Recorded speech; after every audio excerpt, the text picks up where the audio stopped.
Hello aspirants, आज हम पढ़ेंगे केमिस्ट्री के under inter conversion of states of matter. सबसे पहले तो ये पता होना चाहिए कि मैटर क्या होता है। उसके बाद 5 स्टेट्स ऑफ मैटर हैं, उनके बारे में पता होना चाहिए। ये दोनों टॉपिक्स मैं आपको ऑलरेडी पढ़ा चुकी हूँ। जब हमने ये सीरीज स्टार्ट किया था तो लेक्चर नंबर 1 में हमने मैटर के बारे में ही जाना था। ठीक है, तो आज हम जानेंगे कि जो स्टेट्स ऑफ मैटर होती हैं, इनमें एक स्टेट से दूसरे स्टेट में जो कन्वर्जन होता है वो कैसे होता है, उस प्रोसेस को क्या कहते हैं, ये सब कुछ हमें आज की वीडियो में पढ़ना है। ठीक है, तो बहुत लेंथी वीडियो नहीं होगी। आपसे बस इतनी सी रिक्वेस्ट है, वीडियो के साथ में नोट्स बनाएं और जो मैं कह रही हूं उसे ध्यान से सुनते चलें। राइट, अब देखिए हम क्या पढ़ते हैं। मैटर क्या होता है? Anything that occupy space, that has मास, ये सब चीजें है ना। नाउ जब स्टेट्स ऑफ मैटर की बात आती है तो हम 5 स्टेट्स पढ़ते हैं, बोस-आइंस्टाइन और प्लाज्मा। ये 2 स्टेट्स है जो हम एक्स्ट्रा में पढ़ते हैं, है ना। उसके अलावा जो मेन, जो कि हम अपने 5th 6th क्लास से पढ़ते आ रहे हैं, दैट 3 स्टेट्स ऑफ मैटर होती है, सॉलिड, लिक्विड एंड गैस। और इसे आप बेस्ट रिप्रेजेंट कर सकते हो with the example of water. ठीक है, वाटर लिक्विड है, आइस सॉलिड है, फिर वेपर्स बन गए, वो गैसियस फॉर्म है। ठीक है ना। तो अब सॉलिड से लिक्विड में जब कन्वर्जन होता है, एक स्टेट ऑफ मैटर से जब दूसरी स्टेट ऑफ मैटर में कन्वर्जन होता है, उस प्रोसेस को क्या कहते हैं। वैसे ही लिक्विड से गैस में होता है तो उस प्रोसेस को क्या कहते हैं। ये सारी चीजें हम पढ़ेंगे। ठीक है ना, तो बस आप ध्यान से सुनते रहें। सबसे पहले बात करते हैं, देखिए यहाँ पे डायग्राम मैंने बनाया है, सॉलिड, लिक्विड, गैस लिखा है। सॉलिड से लिक्विड में जब चेंज होगा उसे हम कहेंगे फ्यूजन, लेकिन जब लिक्विड से सॉलिड में चेंज होगा तो उसे हम कहेंगे सॉलिडिफिकेशन। सॉलिड से गैस में या गैस से सॉलिड में चेंज होने को सब्लिमेशन कहते हैं। लिक्विड से गैसियस फॉर्म में आना is known as vaporization and gaseous form से लिक्विड फॉर्म में जाना इज नोन एज कंडेंसेशन। तो ये आपको याद कैसे करना है। देखिए रट्टा वट्टा तो आप मार लेंगे, मुझे पता है, लेकिन थोड़ा सा अगर अंडरस्टैंडिंग हो तो लॉन्ग टर्म तक हमें चीजें याद रह जाती हैं। ठीक है, तो बस वही हमें देखना है। सबसे पहले हम बात करेंगे कि फ्यूजन क्या होता है। हम पढ़ते हैं ना फिजन, फ्यूजन किस में, वो सन, हाइड्रोजन बॉम्ब, एटॉमिक बॉम्ब। हमने अगर आपने कभी पढ़ा होगा साइंस में, वैसे जब हमने वर्ल्ड ज्योग्राफी में सन मैंने पढ़ाया था ना, तो उसमें मैंने बताया था आपको। अब आप मुझे कमेंट सेक्शन में बताएं कि जो सन होता है, ठीक है, उसमें फिजन, न्यूक्लियर फिजन होता है, न्यूक्लियर फ्यूजन होता है, ये आपको मुझे बताना है। अगर आपने वर्ल्ड ज्योग्राफी की सीरीज मेरी देखी होगी आपको पता होगा, नहीं देखी है तो फटाफट से जाके साथ में वर्ल्ड ज्योग्राफी भी देखना स्टार्ट करें और नोट्स बनाना स्टार्ट करें। फाइन, फ्यूजन क्या होता है? द प्रोसेस ऑफ मेल्टिंग, पिघलने का जो प्रोसेस होता है। पिघलना समझते ना, कोई हार्ड चीज है, उसको अगर आप जलाएंगे तो वो जल के क्या है, पिघलने लग जाती है ना। जैसे कि अगर आप कोई भी एग्जांपल ले लो, यहाँ पे मुझे कैंडल का एग्जांपल ध्यान में आ रहा है। कैंडल का जो वैक्स होता है या फिर जो वैक्सिंग करते हैं, अगर आपने देखा हो कोल्ड वैक्स को अगर हम मेल्ट करें तो वो बिल्कुल लिक्विड हो जाती है, तरल हो जाती है, ऐसे वो हार्ड पत्थर जैसी होती है ना। तो ये जो प्रोसेस होता है मेल्ट करने का, किसी चीज को पिघलाने का, that is known as fusion. तो किसी चीज को पिघलाएंगे कैसे? जो सॉलिड होगी उसी को तो मेल्ट करेंगे ना, है ना। That is the change of solid into liquid. Solid से लिक्विड में चेंज होना इज नोन एज फ्यूजन। अब यहाँ पे एक चीज सामने आती है, जब हमने बात कर ली मेल्टिंग की तो फिर हमें मेल्टिंग पॉइंट पढ़ना भी जरूरी हो जाता है। ठीक है, नाउ मेल्टिंग पॉइंट क्या होता है? Temperature at which a substance converts from solid to liquid. अब एक ऐसा टेम्परेचर जिसपे कोई भी ठोस वस्तु जो है वो लिक्विड में कन्वर्ट होना स्टार्ट हो जाती है, उस पर्टिकुलर टेम्परेचर को जहां से वो कन्वर्ट होना स्टार्ट हो गई उसे हम कहते हैं उस ऑब्जेक्ट का, उस सॉलिड जो ठोस वस्तु है उसका मेल्टिंग पॉइंट। सबका मेल्टिंग पॉइंट अलग अलग होता है। ठीक है, ऐसा नहीं कि सबका सेम रहेगा। ठीक है, आप पेंसिल को मेल्ट कर लो, आप फोन का जो कवर होता है ना, उसको मेल्ट कर लो। अब हर एक चीज को मेल्ट नहीं कर सकते। आपकी नोटबुक है वो मेल्ट थोड़ी होगी, वो तो बिल्कुल उसका वो था ना, जल के बिल्कुल ऐसे पार्टिकल, डस्ट पार्टिकल से हो जाएंगे, है ना। तो वैसे ध्यान रखना है। अब यहाँ पे कहा है कि melting point of ice is 0 degree Celsius. तो हाँ, ये छोटे मोटे क्वेश्चंस जो बहुत छोटे लेवल के एग्जाम से उनमें आ सकते हैं।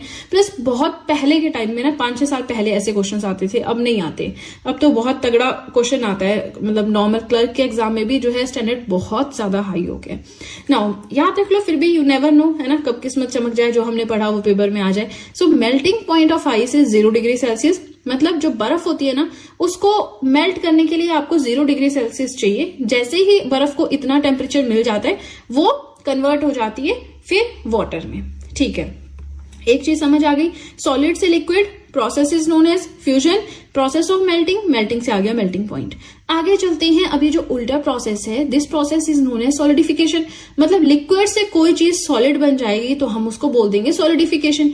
नाम से तो सिंपल है, देखिए पढ़ने में भी इतना ही सिंपल है। सॉलिडिफिकेशन क्या होता है? The process of freezing. अच्छा, कोई चीज है, जैसे हम पानी का एग्जांपल लेते हैं, पानी को आप फ्रीज कर दो, जमा दो, फ्रीजर में रख दो, अपने फ्रिज में फ्रीजर में रख दो, तो वो क्या होगा? पानी है वो जम के बर्फ बन जाएगा, है ना। तो वही, इसी को ही हम कहते हैं, इसी को कहते हैं द प्रोसेस ऑफ फ्रीजिंग। किसी चीज को जमाना इज नोन एज सॉलिडिफिकेशन, ठीक है। That is changing of liquid into solid, मतलब लिक्विड को चेंज किया सॉलिड में एंड इस प्रोसेस को बोल दिया सॉलिडिफिकेशन। अब जब हमने यहाँ पे फ्रीजिंग बोल दिया तो फ्रीजिंग पॉइंट पढ़ना भी जरूरी है ना। फ्रीजिंग पॉइंट क्या होता है? The temperature at which a liquid फ्रीजेज, ऐसा टेम्परेचर जिसपे कोई लिक्विड चीज है ना वो ठोस बनना, जमना स्टार्ट हो जाती है, हार्ड बनना स्टार्ट हो जाती है, उस टेम्परेचर को हम कहते हैं freezing point. And the freezing point of water is 0 degree Celsius. पानी का जो फ्रीजिंग पॉइंट है वो है 0 डिग्री सेल्सियस, ठीक है। अब देखिए मेल्टिंग पॉइंट, यानी अब देखिए यहां पे मैं आपको समझाती हूं, आप बोलेंगे मेल्टिंग पॉइंट पे 0 डिग्री है, फ्रीजिंग पॉइंट पे 0 डिग्री है, ये क्या बात हुई? ये आपका 0 डिग्री सेल्सियस टेम्परेचर है, ठीक है। चलिए ना, यहाँ पे बात क्या, freezing point of water is 0 degree Celsius.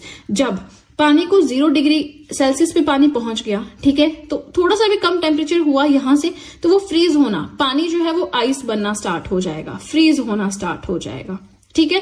लेकिन मेल्टिंग पॉइंट ऑफ आइस, अब देखिए आपके पास बर्फ है, उसको मेल्ट करवाना है। अब मान लीजिए -2 डिग्री सेल्सियस है, -1 डिग्री सेल्सियस टेम्परेचर है और जो आपकी आइस है वो बढ़िया से अपने ठोस अवस्था में है। लेकिन जैसे ही उसको 0 डिग्री सेल्सियस टेम्परेचर मिला और हल्का सा ज्यादा हुआ, वहां पे वो बर्फ क्या बन गया? वो बन गया वाटर, यानी वो मेल्ट होना स्टार्ट हो गया। मतलब 0 डिग्री सेल्सियस ऐसा टेम्परेचर है ना, इससे थोड़ा सा कम हुआ तो वो उसका फ्रीजिंग पॉइंट है, थोड़ा सा ज्यादा हो गया तो वो उसका मेल्टिंग पॉइंट है ना। अब बात तो वही है, melting point of ice is equal to the freezing point of water. समझ रहे हैं ना, आइस का मेल्ट होना बराबर है पानी का जमना। आई होप आपको समझ में आया, कोई बहुत खास बात नहीं है इसमें, बट मैं इस तरह से समझा रही हूं कि जो बिल्कुल न्यू है, जिनको थोड़ी बहुत भी इश्यू है समझने में, उनको आ जाए, है ना। बाकी जो साइंस फील्ड्स है उनके लिए तो ये कुछ भी चीजें नहीं है, बस थोड़ा थोड़ा नाम याद करना है, दैट्स इट। नेक्स्ट आता है आपका वेपराइजेशन। चलिए वेपराइजेशन क्या होता है, थोड़ा से पहले हम डायग्राम देखते हैं ना, फिर आगे चलते हैं। तो वेपराइजेशन बोल रहा है कि सॉलिड का गैस बनना इज वेपराइजेशन, ठीक है।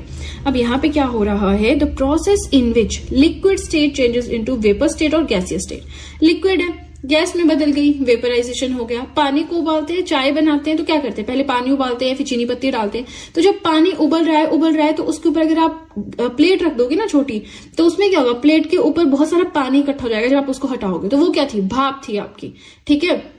वो भाप थी और वो हमने बाहर नहीं जाने दी, तो हमने ऊपर रख दी, तो वो भाप इकट्ठी होकर फिर पानी में कन्वर्ट हो गई। लेकिन हो क्या रहा है, जब चाय के लिए पानी उबाल रहे हैं तो पानी उबल के भाप बन रहा है, गैसियस फॉर्म में कन्वर्ट हो रहा है, ठीक है। उसी भाप को हम गैसियस फॉर्म बोलते हैं।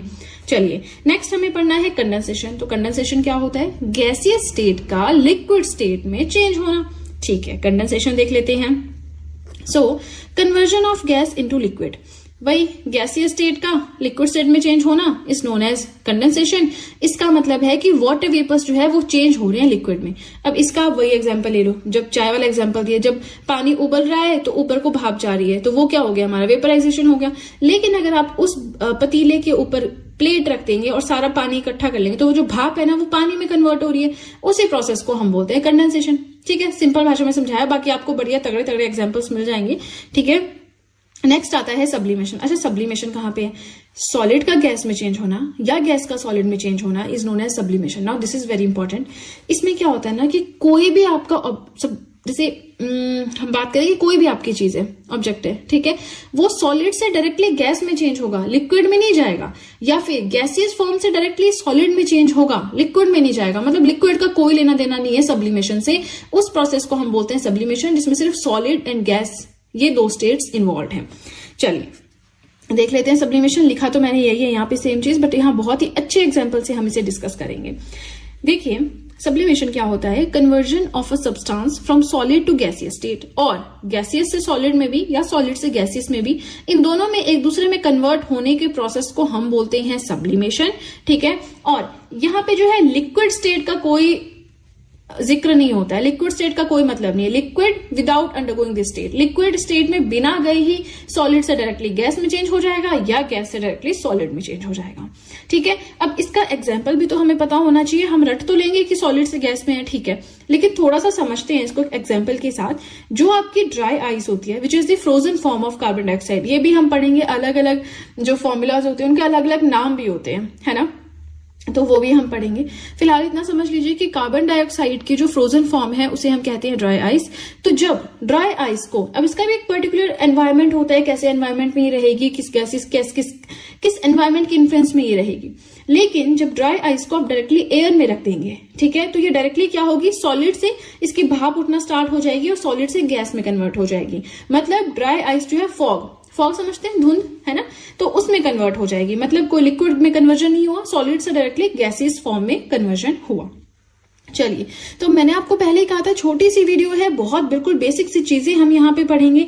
तो हमने यहाँ पे क्या पढ़ा, हमने जाना interconversion of states of matter, यानी कि एक स्टेट ऑफ मैटर से दूसरे स्टेट ऑफ मैटर में कैसे चेंज होता है और उस प्रोसेस को क्या कहते हैं। जैसे कि आ गया अगर कि लिक्विड से गैसियस स्टेट में जो मैटर की कन्वर्जन होती है उसे आप क्या कहते हैं, किस नाम से जानते हैं। 4 ऑप्शंस होंगे, सब्लिमेशन है, कंडेंसेशन है, वेपराइजेशन है, सॉलिडिफिकेशन है। तो याद रखना है, वेपराइजेशन होगा ना इसका आंसर, तो ये आपको याद रखना है। चलिए, इसी के साथ हमारा मेन कंटेंट तो यहाँ पे कंप्लीट होता है, बट 2-4 चीजें हैं जो आपको बताना चाहूंगी। जैसे कि आप चाहें तो मुझे इंस्टाग्राम पे फॉलो कर सकते हैं, आप चाहें तो मुझे टेलीग्राम पे ज्वाइन कर सकते हैं, आप चाहें तो जीएस के हैंड रिटन नोट्स परचेज कर सकते हैं। इन सभी का लिंक मैंने डिस्क्रिप्शन बॉक्स में दे दिया है। चलिए, इसी के साथ वीडियो पसंद आए तो लाइक जरूर कीजिएगा, चैनल को जरूर सब्सक्राइब करें, बेल आइकन को प्रेस करें, सो दैट मैं जैसे ही कोई वीडियो अपलोड करूं सबसे पहले नोटिफिकेशन आपके पास पहुंचे। प्लस जो भी आपके फ्रेंड्स हैं जो भी गवर्नमेंट एग्जाम्स के लिए प्रिपेयर कर रहे हैं उनके साथ भी मेरे चैनल का लिंक जरूर शेयर करिए, so that in handwritten notes का उन्हें भी कुछ फायदा हो सके। तो चलिए फ्रेंड्स, आज के लिए इतना ही, अब हम मिलेंगे नेक्स्ट वीडियो में। So that's it and see you soon.